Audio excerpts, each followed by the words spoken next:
Muchas gracias, amigos del público. Bueno, pues hoy vamos a tocar un tema muy interesante con nuestro abogado de cabecera, el abogado Oscar Díaz. Hoy vamos a hablar sobre todo este proceso que se está dando en torno a la legalización o no en algunas ciudades o estados de nuestro país de los matrimonios homosexuales. ¿Qué reformas va a haber en nuestra ley que puedan facilitar de alguna forma o cómo les va a cambiar el escenario a estas personas que desean tener los mismos derechos que las personas heterosexuales a la hora de unir sus vidas y de que la ley los reconozca como tales? Hoy platicamos con el abogado Oscar Díaz. Oscar, ¿cómo estás? Javier, Buenos bien, días. muchas gracias. ¿Bien? Buenos días, gusto saludarte y estar aquí otra vez. Oye, quisiera yo empezar con esto porque desde que anunciamos que íbamos a tener este tema contigo, alguien nos preguntaba, por favor recuérdenos qué interés tienen las personas del mismo género en casarse legalmente, que no es suficiente convivir juntos, que la ley no los ampara igual que a los heterosexuales que después de vivir un tiempo bajo el mismo techo y en un régimen de unión libre adquieren los derechos de un matrimonio. Bueno, no, y desgraciadamente no solamente eso, sino que han tenido que ir conquistando esos derechos a lo largo de muchísimos años porque la ley precisamente no lo reconocía. Los criterios incluso de nuestra máxima autoridad judicial que puede interpretar en este caso la Constitución, que es la Suprema Corte de Justicia, tampoco lo reconocía. Ha sido un criterio muy reciente el que ha venido ahora cambiando el paradigma de cómo se reconocen los derechos de estas parejas, de estas personas que deciden unirse, pero que no solamente quieren unirse, sino que quieren gozar de los beneficios que pudiera traer una unión estable, como lo sería el matrimonio o como lo sería en todo caso el concubinato para las parejas heterosexuales, que es lo que justamente me comentabas tú, ¿no? Ha sido una lucha terrible para estas personas por derechos civiles que han estado ahí en la Constitución toda la vida, todo el tiempo. Sin embargo, antes no se les veía como tal, ¿no? En el análisis de los derechos civiles de estas parejas, pues no se contemplaba que pudieran gozar de ello, ¿no? Ha sido a través de, te decía, una lucha constante, ha sido a través de litigios, ha sido a través de amparos, que se ha provocado que nuestra Suprema Corte, el año pasado, con varios criterios, y sobre todo un último que fue muy trascendental, creara jurisprudencia en donde decía que pues efectivamente los códigos locales e incluso el Código Federal que contemplan que el matrimonio es la unión de un hombre y una mujer, y por otra parte, otro artículo de estos códigos que dicen que el fin del matrimonio es la procreación, eran cosas inconstitucionales, o eran pronunciamientos inconstitucionales, y que esto tenía que cambiarse, que había que tener una igualdad en ese sentido, por una parte, y por otra parte que el fin del matrimonio pues no era solamente procrear. Hay muchas parejas que no pueden procrear, por ejemplo, ¿no? Y hay muchas parejas que procrean sin estar casados. Claro, por supuesto. Es un absurdo, ¿no? Entonces, reacomodando un poco esa literalidad, es que se amplía, se reconoce y se amplía la posibilidad para que estas parejas puedan ser incluidas dentro del matrimonio. Ahora, había una gran controversia de si a estas uniones se les tenía que llamar igual o no.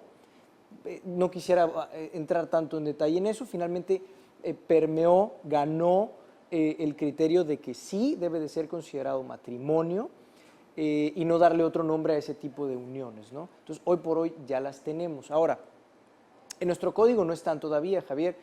Recientemente, hace unos días, se ha difundido en medios de comunicación que el presidente Peña Nieto ha tomado el tema y ha presentado unas iniciativas a nivel federal para que pues ahora se incluya esta situación, estas aclaraciones en el Código Federal y también en la propia Constitución Política de los Estados Unidos Mexicanos, y que ya se deje muy claro que se deben de respetar para efectos del matrimonio las cuestiones de igualdad, sin importar más allá de a qué sexo se esté casando en un registro civil, en todo caso, ¿no? A qué género se esté casando. Entonces, con esta iniciativa no se está haciendo otra cosa más que recoger la idea que ya está expuesta desde el año pasado y que ya es una especie de ley judicial, la jurisprudencia, y que ya la tienen que respetar en todo el país. Entonces se está recogiendo esto y se está plasmando a nivel federal. Eso no nos va a cambiar en automático el hecho de que aquí en Baja California el Código Civil todavía sigue contemplando ese criterio anterior. Aquí lo que hace el presidente es de manera muy inteligente recoger ese criterio y hacerlo suyo. si ya la tendencia no va a cambiar, no obstante que la mayoría de la población mexicana todavía es muy conservadora en el tema, pero quien decide aquí o quien decidió fue la Corte, y estamos hablando de derechos civiles importantísimos, derechos humanos. Esto ya no va a cambiar porque no es cuestión de mayorías, es cuestión de derechos o no. Y entonces el presidente inteligentemente lo toma y lo plasma y lo hace suyo el tema, y ahora el presidente pues de alguna manera sube un poco sus números con eso, ¿no? Queda bien ante una parte de la comunidad, ante una parte de la población mexicana, pero en realidad no es que porque él lo plasme en la Constitución Federal, que ojalá y pase tal cual, no porque él lo plasme o porque se cambien algunas partes del Código Civil Federal, van a cambiar las legislaciones locales. Esto será en cascada. Eventualmente tendrán que irse acomodando esas legislaciones locales. Ahora sí, tal vez sin estar ya tan atorados los temas, porque si ya el presidente está tomando la iniciativa, que finalmente es el comandante supremo del PRI, si me permites decirlo, pues ahora eso ya permite que los PRIs locales se sientan con mayor libertad de poder promover una iniciativa así o apoyar una iniciativa así si no la están promoviendo ellos, en vez de seguir teniendo el tema atorado, como era en Baja California.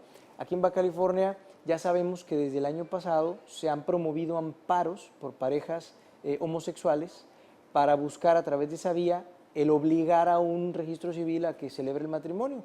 ¿Por qué? Pues porque el Congreso local no ha querido reformar nuestra legislación.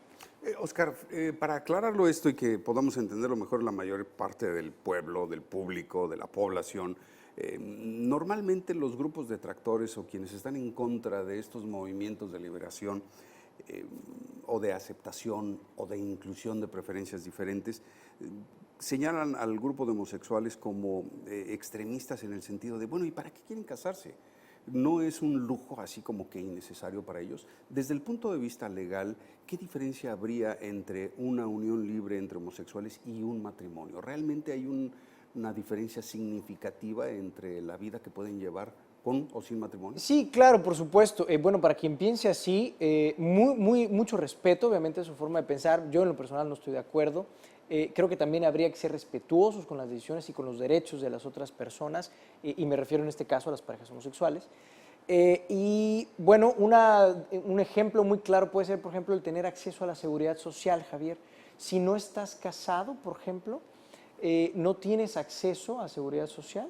¿El Seguro Social, por ejemplo, no contempla la figura de concubinato? Por ejemplo, sí, pero no para este tipo de parejas, ¿no? O sea, no lo apoyaba tal cual, ¿no? O sea, otro ejemplo muy claro, la cuestión de hereditaria, por ejemplo. O sea, si tú no tienes una unión civil formal con una persona, no puede ser considerado cónyuge y en esos términos no puede ser considerado como un heredero o heredera legítimo, por ejemplo, ¿no? Eso entre muchas otras cosas. Eso aunado a que, aunque no quisieran acceder a esos otros derechos optativos, digamos, pues tienen el derecho de ser tratados iguales por la ley, ¿no? Yo creo que la esencia estriba ahí, porque nos van a identificar como los raros o los diferentes. Más allá de sus preferencias sexuales, nuestra legislación mexicana y la legislación más pura en espíritu internacionalmente dice que pues todos somos iguales, ¿no? Todos debemos ser tratados igual y no debemos ser discriminados por cuestión de religión, de preferencia sexual, entre otras cosas, por ejemplo, ¿no? Entonces es justamente lo que aplica para estas personas, para estas parejas homosexuales que están tratando de buscar que se les respeten en igualdad sus derechos. Fíjate, yo creo que a veces se confunden mucho, ¿no? Como hay demasiadas nubes en el tema, muchas personas que juzgan desde fuera, que no tienen ningún tipo de relación o involucramiento en el tema, pero que como sociedad juzgan, suelen confundir la cuestión de la preferencia o gusto sexual por la cuestión civil, ¿no? Y yo creo que aquí se abordan dos temas totalmente diferentes. El matrimonio entre homosexuales básicamente toca el tema de lo civil, sí, no de lo sexual. Sí, por supuesto. Y aparte hay que decirlo, bueno, quien sea conservador, quien pertenezca a una religión determinada, bueno, las religiones no cambiarán su postura y su posicionamiento al respecto, no van a celebrar bodas, en este caso, de esta naturaleza, por la misma naturaleza de las religiones, ¿no? Y que están en contra de este tipo de uniones. Pero el Estado tiene que ser incluyente. El Estado tiene que darle a todos sus gobernados los mismos derechos, buscar que al menos los tengan, que tengan acceso a ellos. Y sin duda esta ha sido una lucha difícil porque el Estado y la propia población en general, o sea, nosotros los gobernados, obviamente estamos muy impregnados por la cultura y la idiosincrasia que nos ha formado la religión, sobre todo la religión católica, a la que la mayoría de los mexicanos pertenecen o pertenecemos. Y sin embargo, el Estado debe de ser precisamente apartado de eso y debe de buscar lo mejor para sus gobernados, que tengan los mismos derechos. No puede tratar a unos de una manera y a otros de otra. Al propio Estado le ha costado trabajo reconocerlo, a la propia ley, a la propia Suprema Corte de Justicia le ha costado trabajo reconocerlo. O sea, lo mismo, Javier, es reconocerlo ahorita que haberlo reconocido hace 20 años, ¿no? Porque el espíritu de nuestra Constitución no cambió. Estos derechos estaban hace 20 años, y hace 30, y hace 50. Pero fíjate qué difícil ha sido que vaya cambiando la ideología y la manera de pensar, no solamente de los gobiernos, de los políticos, de las gentes del Congreso, de las administraciones ejecutivas y de la gente que está en la Suprema Corte, sino de la ideología generacional que ha venido cambiando no solamente en la población, sino en la gente que va accediendo al poder, y que entonces se va ahora sí viendo de una manera pues más relajada, más actual, lo que deberían de ser estos derechos para respetar. Y tal vez tienes mucha razón en esto que dices, porque tal vez influye mucho también la corriente internacional, ¿no? O sea, ¿qué está pasando en otros lugares?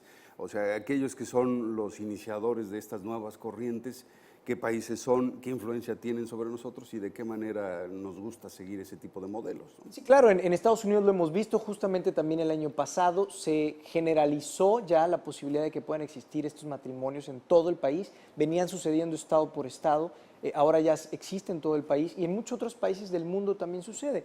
Y es algo, si me permites, hacer la mala comparación también como lo que está sucediendo con el consumo, por ejemplo, de la marihuana, ¿no? Claro. Que también está cambiando la manera de analizar el tema y de reconocer los derechos que cada individuo puede tener de autodeterminación en ese sentido, ¿no? O sea, hasta dónde se puede meter el Estado o no a prohibirte determinada cuestión, ¿no? Bueno, esto es parte de la modernidad y que no necesariamente tiene que ser mal vista, ¿no? Hay personas obviamente que conservan todavía esa mentalidad, digamos, pues más apegada a los derechos antiguos, pero pues tenemos que ir reconociendo eventualmente los derechos que siempre han estado ahí, pero que se le han negado por mucho tiempo a la población. Así es que por lo pronto se vislumbra un panorama bastante halagüeño para... Sin duda, bueno, esto viene a ayudar a estas comunidades. La iniciativa del presidente es algo muy positivo, es un mensaje, es incluir en el Código Federal, incluir en la Constitución literalmente esto, es recoger para la Administración Federal ahorita un pequeño triunfo y hacerlo suyo cuando no era suyo, era de la Corte. Primero la Corte fue la que se aventó el tiro y estuvo muy bueno, la verdad. Ahora ya es más sencillo para él y es un mensaje para el resto del país, pero tiene cada estado aún así que ir actualizando sus propias políticas, porque hoy por hoy, ahorita todavía se sigue necesitando un amparo para casarse. Y el hecho de que cambie el Código Federal, por ejemplo, no hace que en automático cambie las legislaciones locales. No hay que seguir trabajando en eso. Oscar, muchísimas gracias. Te agradecemos mucho el favor de tu visita y que nos hayas aclarado esto. Pues ahí está el mensaje claro. Oye,